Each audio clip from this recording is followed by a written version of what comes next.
உன் கூட கர்த்தர் இருந்திருந்தார்னா இது நடக்காது இல்ல. நீ லாபம் அடைஞ்சிருப்ப இல்ல, நீ வெற்றி அடைஞ்சிருப்ப இல்ல, நீ நல்லா வந்திருப்ப இல்ல.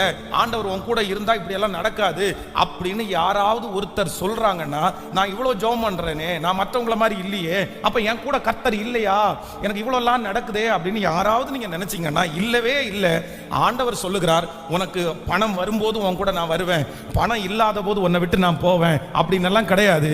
இதோ உலகத்தின் முடிவு பரியந்தம் சகல நாட்களிலும் நான் உன்னோடு கூட இருக்கிறேன், நான் உன்னை விட்டு நல்ல கரங்களை தட்டி நான் உன்னை விட்டு விலகுவது இல்லை, நான் உன்னை கைவிடுவதும் இல்லை, கைவிடுவதும் இல்லை. ஆனாலும் ஆண்டவருடைய பிள்ளைகள் ஒன்று நினைத்துக் கொள்ளுங்கள், ஆண்டவர் நம்மை விட்டு கண்டிப்பாக போக மாட்டார்.